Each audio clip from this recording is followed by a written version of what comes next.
Boa noite, Wesleyano Industrial. Glória a Deus, estão felizes aí?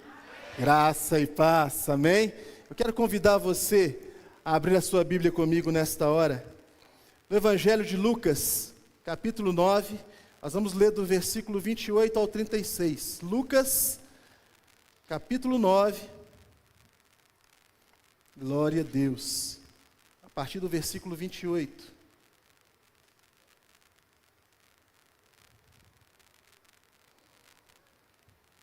E já encontrou, diz amém. Glória a Deus. Diz assim a palavra do Senhor, a partir do verso 28. Cerca de 8 dias depois de proferidas essas palavras, Jesus levou consigo Pedro, João e Tiago e subiu ao monte com o propósito de orar.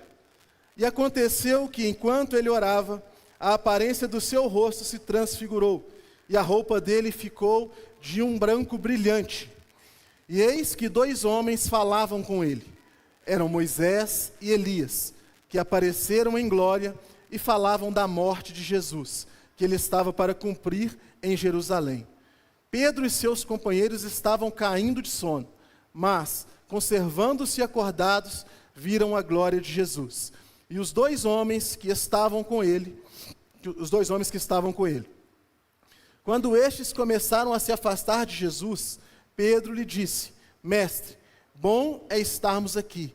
Façamos 3 tendas, uma para o Senhor, outra para Moisés e outra para Elias. Porém, Pedro não sabia o que estava dizendo. Enquanto assim falava, veio uma nuvem e os envolveu, e ficaram com medo ao entrar na nuvem. E dela veio uma voz que dizia: Este é o meu filho, o meu eleito. Escutem o que ele diz. Depois daquela voz, perceberam que Jesus estava sozinho e ficaram calados. E naqueles dias não contaram nada a ninguém a respeito do que tinham visto. Amém? Feche seus olhos mais uma vez nessa hora. Pai, nós te bendizemos e nós te adoramos mais uma vez neste lugar. Celebramos o teu santo nome, te glorificamos e pedimos a Deus que o Senhor venha falar conosco agora através da tua palavra. Que o Senhor venha trazer aos nossos corações a tua mensagem, ó Deus, e que nós possamos de fato receber as orientações que vêm do alto nesta noite, com aplicações práticas para o nosso dia a dia. É o que nós te pedimos e te agradecemos desde já, no nome santo de Jesus. Amém. Graças a Deus. Amém? Esse capítulo 9 de Lucas, do Evangelho de Lucas, é bem interessante. Se você pegar lá desde o início, você vai perceber que tem uma progressão nesse capítulo. E na verdade, este capítulo começa com Jesus reunindo todos os seus discípulos e dando a eles algumas instruções, ensinando para eles como eles deveriam proceder em uma missão, em uma jornada que eles estavam prestes a cumprir.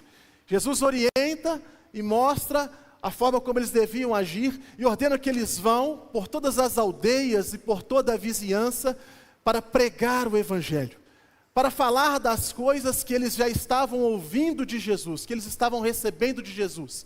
Mas ao enviá-los para esta obra, Jesus lhes concede autoridade para curar enfermos, para expulsar demônios. E os discípulos saem nessa missão, e eles pregam por toda a circunvizinhança. Muitas pessoas ali ouvem o Evangelho de Jesus, muitos enfermos são curados. Muitas pessoas que estavam atormentadas por espíritos malignos são libertas. Isso gera um grande reboliço. Isso chega aos ouvidos de Herodes e ele fica curioso com aquela situação. O que estava acontecendo? Quem era este homem de que ele estava ouvindo falar? E algumas pessoas afirmavam que era João Batista que havia reencarnado. Herodes fica preocupado, ele falou assim: mas eu mandei matar esse cara, eu arranquei a cabeça dele, não faz sentido. Depois desse fato, as multidões vêm, a multidão se reúne. Certamente essa multidão que se reúne são as pessoas que ouviram através dos discípulos a pregação do Evangelho, ouviram falar de Jesus através dos discípulos, viram enfermos serem curados, viram pessoas serem libertas, e essa multidão vem então para onde Jesus está. E aí nós temos um episódio que nós conhecemos bastante, conhecemos bem, que é o episódio da multiplicação dos pães. Quando essa multidão se reúne ali para ouvir Jesus, Jesus fala do amor, fala do Evangelho para aquelas pessoas, para toda aquela multidão. E depois, quando chega lá, já no final do dia, aquelas pessoas com fome, e os discípulos apertam Jesus sobre o que fazer, e Jesus manda que eles alimentem a multidão, e eles só tinham ali 5 pães e 3 peixes, e aí a multiplicação, mas isso é outra pregação, não é disso que nós vamos falar hoje, por isso que eu estou falando rápido. Todos nós conhecemos esse texto, essa palavra. E logo após isso, Jesus novamente conversa com os discípulos, e pergunta para eles sobre quem as pessoas diziam que Jesus era. E os discípulos respondem, alguns falam que o Senhor é Elias, outros falam que o Senhor é Moisés, outros falam que é João Batista reencarnado. E aí Jesus faz uma pergunta para eles, e vocês? Quem vocês acham que eu sou? Quem sou eu para vocês? E aí Pedro, mais que depressa, levanta e diz, tu és o Cristo de Deus. E aí Jesus manda que Pedro fique quieto, e Jesus revela que ele tinha uma missão a cumprir, que convinha que ele fosse morto, que ele sofresse nas mãos dos homens, enfim. E aí agora a gente chega aqui, no versículo 28, e começa dizendo, passados 8 dias, após todas essas coisas que Jesus havia dito, Jesus então chama Pedro, Tiago e João para subir com ele ao monte para orar. Preste bastante atenção. Nós começamos nesse texto com uma primeira percepção. Jesus estabelece alguns níveis de relacionamento. Jesus tinha um relacionamento com os escribas, com os fariseus, com as autoridades religiosas daquele tempo. Jesus tinha um outro nível de relacionamento com as multidões e com os necessitados, os quais ele nunca desprezou, ele sempre atendia. Jesus tinha um outro nível de relacionamento com os seus discípulos, aquelas pessoas que se reuniam com ele, aquelas pessoas que andavam com ele, aquelas pessoas que conviviam com ele, e a quem ele instruía de uma forma mais eficaz, podemos dizer assim, mais clara, ao ponto que muitas vezes Jesus falava à multidão, através de parábolas, através de um sentido figurado, e aos discípulos muitas vezes ele revelava o significado daquelas parábolas. Ele dizia, a vós convém saber os mistérios de Deus. Então aqui nós vemos níveis de relacionamentos estabelecidos por Jesus. E isso tem uma razão de ser. E neste texto a gente percebe que existe agora mais um nível de relacionamento. O texto diz que Jesus, então, chama 3 deles, Pedro, Tiago e João. E fala com eles, vamos subir ao monte para orar. Muitas vezes Jesus, quando estava reunido com seus discípulos, ele se retirava para fazer as suas orações, para falar com o Pai. E eu não sei, a Bíblia não nos fala claramente o que os discípulos faziam nesse momento, né? Talvez era o momento do recreio deles, né? Era a hora que eles estavam liberados. Jesus saía para orar, né, em separado, e eles estavam ali liberados. Não sei, a Bíblia não nos fala, talvez eles ficassem ali estudando, debatendo, talvez até se perguntando sobre o que Jesus, como Jesus orava, como Jesus fazia, como ele se portava quando ele estava sozinho falando com o Pai. Mas talvez eles simplesmente relaxassem e fosse o momento de descontração deles. Mas dessa vez foi diferente. Jesus, ao sair para orar, ele escolhe 3 deles, e ele chama os 3, vamos subir ao monte para orar. Aqui Jesus está estabelecendo mais um nível de relacionamento. Ele escolhe 3 dentre os discípulos que já eram próximos para subir com ele até o monte. A gente entende aqui, o texto nos fala que quando Jesus começa a orar e começa a falar com Deus, o seu rosto se transfigura. As suas vestes ficam brancas, e o texto diz, né, aqui ele usa um termo, né, que as vestes ficam brancas como, deixa eu achar, um branco brilhante. E aqui eu fico tentando enxergar essa cena, a gente fica tentando contemplar aquele branco, né, aquele branco que chega a incomodar, né, que reluz, aquele branco que se destaca. E eles estavam num monte, um lugar certamente com pouca luminosidade, então era algo que destacava. Na verdade, o que acontece aqui é que Jesus agora, ele está diante do Pai, e ele está na sua condição real. E estes 3 discípulos conseguem enxergar Jesus tal como Ele é. Pedro, Tiago e João têm a oportunidade de ver Jesus agora como Ele é de fato, com o seu rosto transfigurado, com o seu rosto brilhante, com as suas vestes claras, com todo o seu resplendor, a sua glória ali revestindo o Mestre. Jesus se revela aos 3 de uma maneira diferenciada. Quando Jesus chama os 3 para subir ao monte, como eu disse, não se sabe o que os discípulos faziam no momento em que Jesus se retirava, mas para subir ao monte com Jesus, eles tiveram que abrir mão, talvez daquele momento que eles teriam com os demais, um momento de descontração, um momento de diversão. Subir ao monte, ir com o Mestre, significa deixar para trás, muitas vezes coisas que nós gostaríamos de estar fazendo. Subir ao monte com Jesus, alcançar este próximo nível de intimidade e de relacionamento com Ele, significa abrir mão dos nossos desejos, das nossas vontades, das nossas distrações e até mesmo dos nossos compromissos, para simplesmente estar com o Mestre onde Ele quer que estejamos.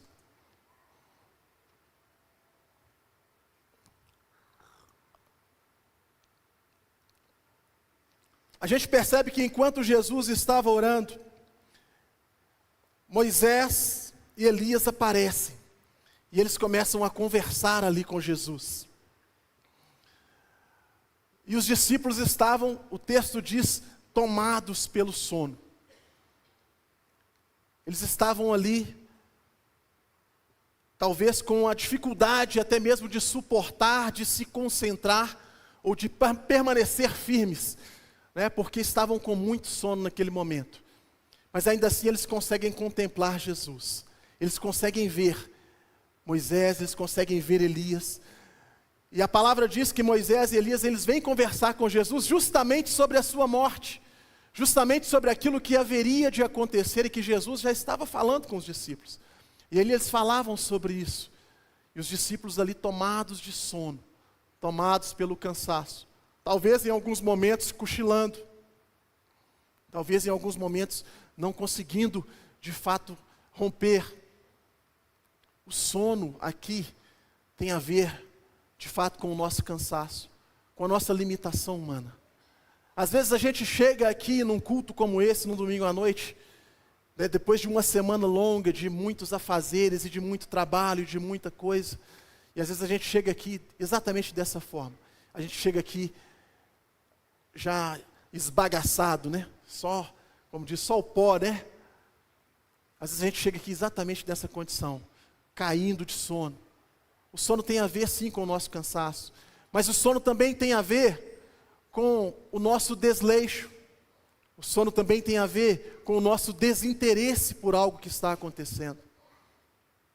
O sono aqui, ele pode trazer para nós diversas mensagens, diversos significados diferentes.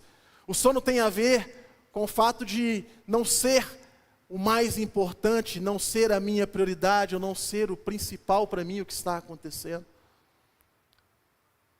O texto nos mostra que, apesar disso, apesar do sono, eles conseguiram contemplar Moisés, Elias e Jesus. Apesar do sono, eles conseguiram participar do banquete que estava sendo servido ali naquela ocasião. E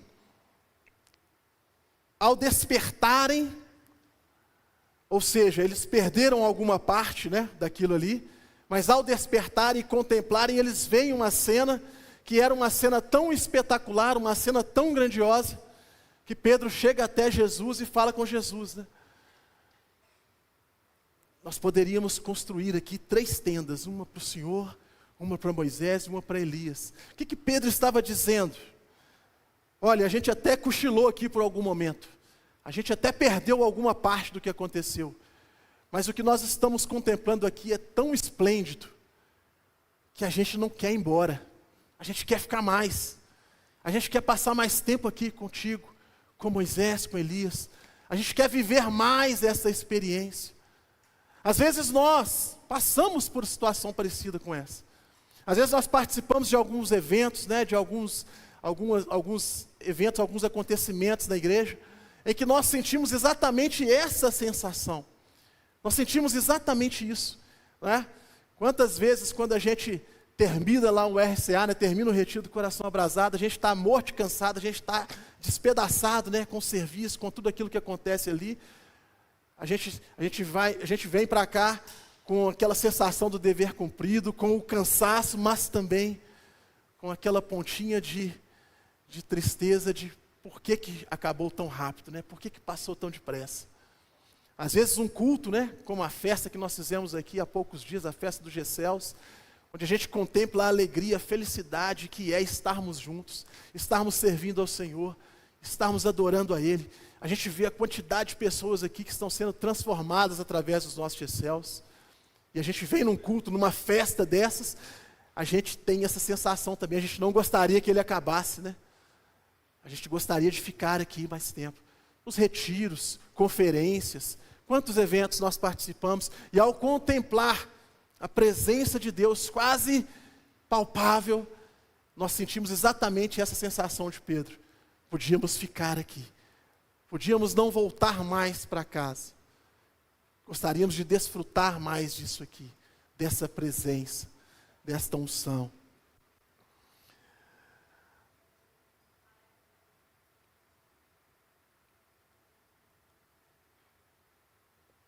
Quando a gente percebe que os discípulos ali, apesar do desejo de estarem, de permanecerem, e o texto fala, ele não sabia do que estava falando, né? Ele não entendia. E do que está falando aqui? Ele ainda não havia compreendido a missão de Jesus. Ele não havia de fato compreendido a razão, o porquê de Jesus estar ali. Ele não havia entendido que não dava. Jesus não estava restrito apenas àquele grupo, aquele pequeno grupo. Não era o objetivo, a intenção de Jesus, apenas o resgate dos 3. Jesus tinha uma missão enorme pela frente. Existiam muitas coisas que ainda precisavam acontecer. Não é verdade? Ele ainda não havia entendido. Quando a gente vê essa questão dessa dificuldade dos discípulos de enxergarem, essa dificuldade de permanecerem alertas, a gente fala também da falta de vigilância. Às vezes a nossa dificuldade de nos concentrar, de focar e de estarmos ligados naquilo que está acontecendo à nossa volta, naquilo que está se revelando diante de nós. Muitas vezes a gente ouve esse termo, falta de vigilância, e a gente não tem, às vezes, uma leitura, talvez, clara do que significaria isso. Né, do que significa estar ligado o tempo todo, o que significa estar vigilante o tempo todo. E nós temos alguns exemplos, né, que podem trazer para nós uma clareza com relação a essa questão da vigilância. Né. No nosso, pelo menos na minha infância, né, que não é a infância de muitos aqui, mas é a de alguns, né, tem uma turma aí que não gosta de admitir, mas também já viveu essas coisas. Não gosto de admitir, porque é admitir que já passaram-se alguns anos, né, que talvez você não gostaria de revelar, né? Mas na nossa infância, nós tínhamos o hábito, talvez a geração de hoje não entenda bem, mas se nós formos falar de vigilância, uma coisa que pode nos mostrar claramente a importância da vigilância, é o processo de ferver o leite, não é verdade? Para as irmãs aí, né, a gente que viveu isso, e quando eu estava pensando nesse texto e pensando nessa ilustração, Deus me trouxe uma revelação. Eu entendi o porquê as mães colocam os filhos para vigiar o leite quando ele está fervendo. Na verdade, a mulher, ela tem essa habilidade, né, de fazer várias coisas ao mesmo tempo, não é verdade? Amém? Vocês estão aí? Várias coisas ao mesmo tempo, né? Dominam ali tudo e vão fazendo. Mas o leite não admite isso. O leite não aceita isso. É verdade? E aí eu descobri que era por isso que a mãe pegava o filho e colocava, você vai ficar vigiando o leite. E ela ia fazer as outras coisas, que ela já estava acostumada. E normalmente o filho fracassava nessa tarefa. Normalmente a gente fracassava nessa tarefa, não é verdade? A falta de vigilância, ela faz com que a gente trabalhe muito mais, né? A simples tarefa de ferver um leite, ela se transforma numa tarefa de limpar o fogão, lavar a vasilha, tirar aquele cheiro de leite queimado da cozinha, não é? A falta de vigilância. Mas tem exemplo para os homens também. Para os homens tem um exemplo ainda mais fácil e mais prático, para a gente entender o poder da falta de vigilância. O pão de alho na churrasqueira. Aquilo é uma bênção, irmão. O Roberto já falou, na minha churrasqueira eu não admito isso. O pão de alho na churrasqueira. Basta 3 segundos de falta de vigilância para ele se transformar em qualquer coisa, menos pão de alho, né? Carol fez até uma musiquinha para mim uma vez, né? Um tal do olha como ele vai, olha como ele vem, né? Tinha um negócio assim. O tal do pão de alho na churrasqueira é, para nós homens, um grande desafio com relação à vigilância. Não é? Apenas 3 segundos que você tira o olho dele, ele se transforma em algo, né, incomível, né, impegável, você não consegue chegar perto daquilo mais, viram qualquer coisa menos alimento. E é exatamente sobre isso que nós estamos falando aqui. Então, 1 segundo, um momento apenas que aqueles discípulos cochilaram ali, eles perderam algo grandioso que estava acontecendo ali próximo deles, bem próximo deles. 1 minuto que nós deixamos de olhar para Cristo. 1 segundo que nós deixamos de contemplar o Mestre. Nós estamos perdendo o que Ele está revelando diante de nós. Nós estamos deixando de usufruir da plenitude que Ele tem para entregar e para conceder a cada um de nós. Se nós pararmos para pensar, aqueles 3, eles tiveram um privilégio que nenhum outro homem teve. Nós só veremos Jesus dessa forma na glória, quando Ele voltar. Eles tiveram o privilégio de contemplar Jesus na sua figura plena. Mas eles estavam cochilando. Pode ser que eles perderam, mesmo que seja alguns instantes apenas dessa visão, eles perderam. Você está entendendo? Talvez um instante apenas de vacilo nosso, nós podemos perder a oportunidade de contemplar algo muito grande que Jesus tem para nos mostrar. Jesus sempre tem algo grandioso para nós. Ele sempre tem algo tremendo para revelar a nós. Mas nós precisamos estar atentos, precisamos estar ligados.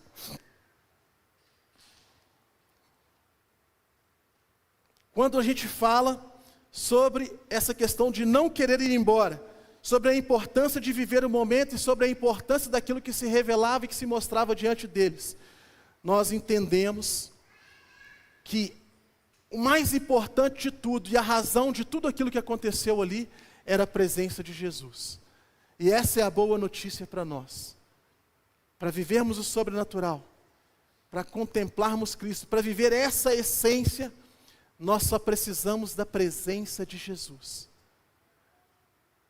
E a boa notícia que a palavra do Senhor nos revela, e foi Ele mesmo quem disse, é que a presença dEle está garantida. Ele mesmo disse, eu estarei convosco todos os dias, até a consumação dos séculos. E se tudo que nós precisamos para viver a plenitude é da presença de Jesus, e se Jesus disse que Ele sempre estará presente, então viver a plenitude, viver o melhor de Deus, viver o sobrenatural de Deus, é algo que está ao nosso alcance, à nossa disposição, o tempo inteiro. O único problema é que nós não temos subido ao monte com Jesus para orar. O problema é que nós não temos tido a atitude de ir com Ele, para vê-lo tal qual Ele é. E às vezes nós não vamos com Ele, porque nós estamos atarefados demais, intertidos demais, distraídos demais com coisas deste mundo que não vão nos levar a lugar algum. Às vezes nós estamos atarefados demais com o nosso trabalho. Às vezes nós estamos atarefados demais com as redes sociais. Às vezes nós estamos atarefados demais, perdidos demais com os prazeres deste mundo. E isso tem nos impedido de subir ao monte com Jesus. Eu não vou pedir para você fazer isso agora, mas depois, dá uma olhadinha aí no seu telefone, no seu celular. Pelo menos o meu é facinho de achar isso, né? O tempo que você gasta nas redes sociais. O meu você vê lá. E faça um comparativo. Faça um comparativo aí se você gasta, o tempo que você gasta nas redes sociais, se ele é pelo menos parecido, ou se você gasta pelo menos uns 10% disso com Deus. Se você gasta pelo menos uns 10% disso no monte com Jesus. Às vezes nós reclamamos e nós afirmamos que nós não temos tempo, não é verdade? Todos nós falamos isso, não temos tempo. Nós estamos ocupados demais, nós estamos sobrecarregados, às vezes estamos ocupados demais até com as coisas aqui da igreja. E não nos sobra tempo para subir ao monte com Jesus. Às vezes estamos ocupados demais na lida do dia a dia. Não estou falando de coisa errada, não estou falando de pecado, nós somos crentes. Nós somos salvos, nós somos lavados e remidos no sangue do Cordeiro. Eu estou falando daquilo que ocupa o lugar de Deus, ou que toma ou nos rouba o tempo que deveríamos estar dedicando a Ele. Estou falando de coisas que nos impedem de subir ao monte com Ele, para contemplar a verdadeira face do Mestre. Ele está à nossa disposição. O texto termina dizendo que uma nuvem então os envolve. Uma nuvem desce e os envolve. E nesse momento eles sentem medo. O medo é uma característica de alguém que tem desconhecimento de algo. O que te amedronta? Algo que você não conhece. Ou algo que você tem certeza que pode fazer mal. Que nesse caso deles também era desconhecimento. Por que é desconhecimento?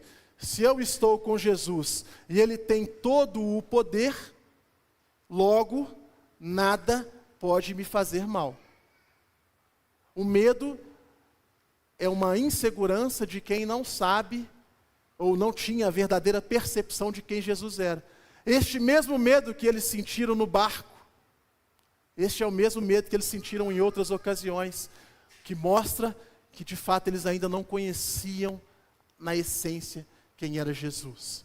Mas aí aquela nuvem os envolve, eles sentem medo, mas aí da nuvem eles ouvem uma voz, e essa voz diz: este é o meu filho, o escolhido.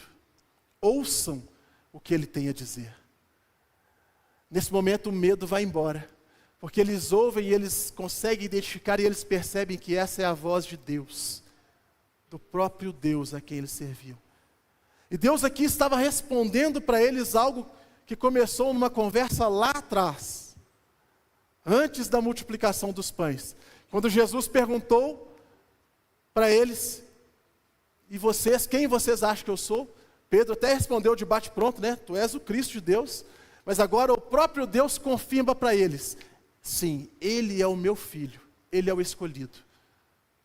E Deus dá uma ordem: ouçam as suas palavras, ouçam o que Ele tem a dizer. Quer ser bem-sucedido? Ouça o que Ele tem a dizer. Quer ser curado? Ouça o que Ele tem a dizer. Quer ser liberto? Ouça o que Ele tem a dizer. Quer ver a sua família salva? Ouça o que Ele tem a dizer. Quer prosperar? Ouça o que Ele tem a dizer. Quer ser usado com autoridade para levar a palavra, para que várias vidas sejam alcançadas? Ouça o que Ele tem a dizer. O tempo inteiro, ouça o que Ele tem a dizer. Não importa onde você esteja, no seu trabalho, na sua família, com seus amigos, nos momentos de lazer, não importa onde, sempre ouça o que Ele tem a dizer. A orientação dEle, as suas palavras, o que Ele nos ordena, sempre nos conduz ao melhor. Sempre nos leva a alcançar o que existe de melhor para nós. Amém? Gostaria de convidar você a se colocar de pé neste instante. Eu quero orar contigo nesta hora.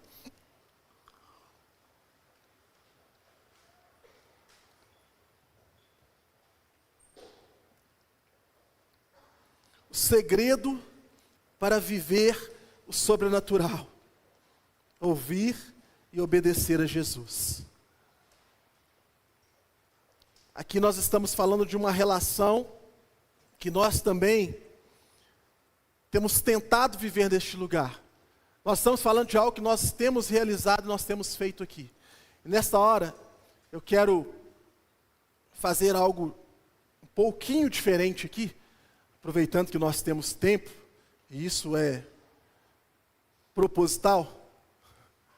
Eu quero que você neste momento vai fechar os seus olhos, e eu vou pedir neste momento para todos os líderes, os pastores, os líderes de GECEL, os coordenadores. Eu quero que todos os líderes de GECEL agora vão sair, nós vamos orar agora pela nossa igreja. Isso aqui que Jesus estava fazendo é discipulado. Qualquer semelhança é mera coincidência. Discipulado é isso, é ensinar, é andar junto, é caminhar. Mas discipulado é se prontificar a seguir o mestre. Discipulado é se prontificar a subir o monte com o mestre. Eu quero convidar agora todos os líderes de GECEL para se posicionarem aí na lateral, no meio, nos corredores, assim como a equipe pastoral também vai estar fazendo isso, coordenadores, supervisores, toda a liderança do GECEL e da igreja como um todo. Eu quero que nós nos posicionemos agora aí fora das cadeiras, e nós vamos estar orando por você.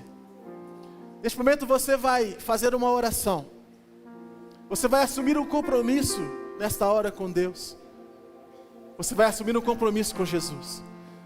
Eu quero desafiar você agora a assumir o compromisso de subir ao monte com Ele. Jesus essa noite está chamando você para subir ao monte, para passar um tempo de oração com Ele. Jesus nessa noite está te convidando para deixar as suas coisas, para dedicar um tempo a Ele, tempo exclusivo. Jesus está te convidando para que você possa contemplar a integralidade do que Ele tem para te mostrar e oferecer. E os líderes vão estar aí com as suas mãos levantadas, e você vai fazer a sua oração de entrega diante do Senhor nesta hora. Você vai fazer a sua oração de comprometimento com esse tempo de Deus na sua vida. Você vai fazer a sua oração assumindo o compromisso de obedecer aquilo que Deus falou nesse texto.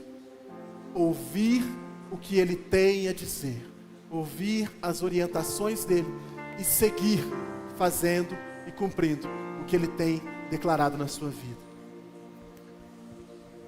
Senhor Deus Pai Todo-Poderoso, mais uma vez nós entregamos agora as nossas vidas diante de Ti. Deus, nesta hora nós clamamos, ó Deus, pela Tua igreja, pelo Teu povo. Tu és o Deus que faz toda a diferença, e a palavra do Senhor nos diz, ó Pai, que nós precisamos ouvir a voz dEle, ouvir o que o Teu Filho Jesus tem a dizer.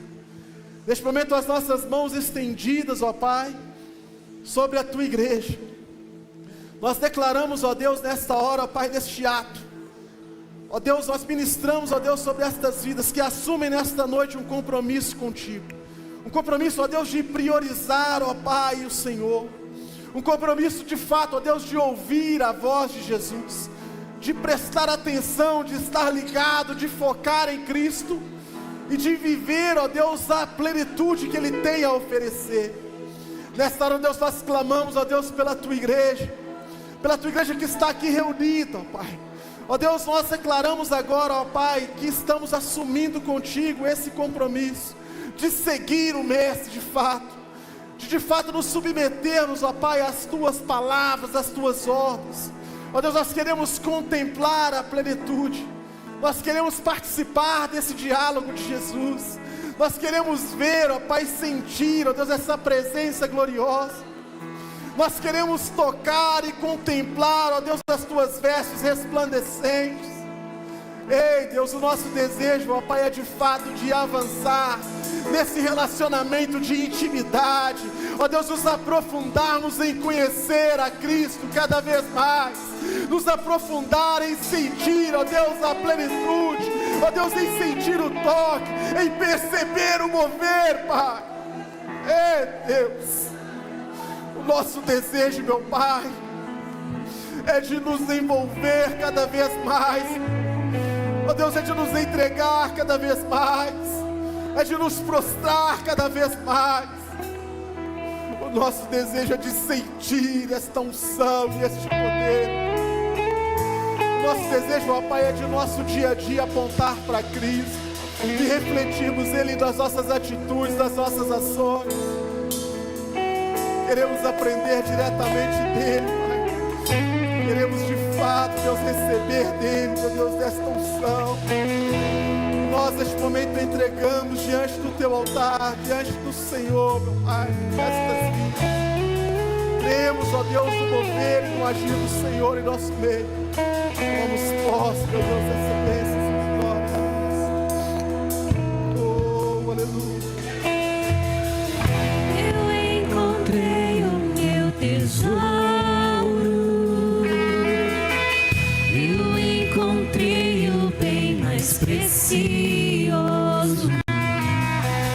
Eu encontrei o meu tesouro.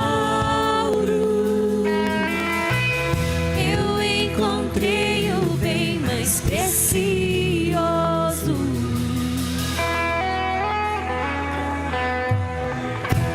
Precioso Jesus, aos teus pés aqui estou. O que eu poderia te oferecer, tudo que tu és, tudo que tenho eu derramo aos teus pés. Não importa quanto custou, Jesus, teu valor é maior. Jesus, teu valor é maior. Eu encontrei o meu tesouro. Eu encontrei o bem mais precioso. Eu encontrei o meu tesouro. Eu encontrei o bem mais precioso. Aleluia.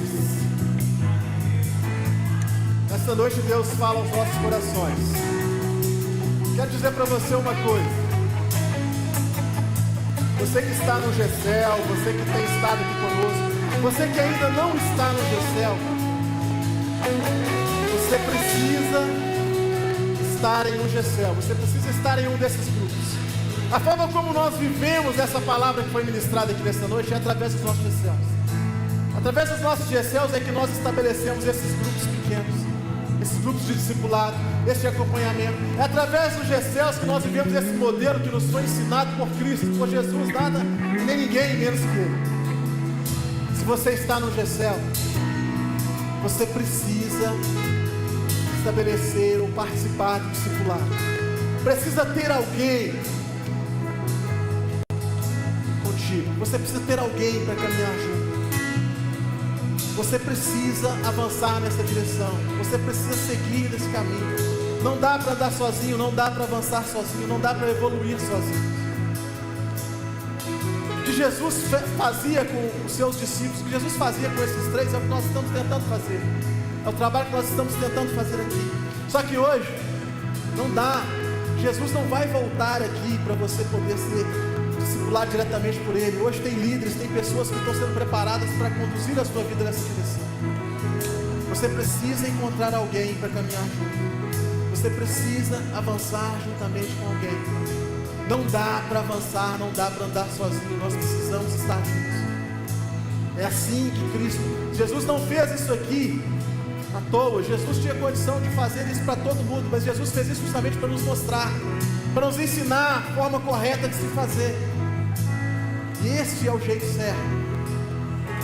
Pequenos grupos, poucas pessoas que se cuidam, que são orientadas através de Cristo, que habita dentro delas. Este é o segredo. É assim que nós vamos conseguir fazer o que Deus nos ordenou. Este é o meu filho amado, ele é o escolhido. Ouçam o que ele diz. Deus abençoe a sua vida. Deus te dê uma jornada vitoriosa, no nome de Jesus.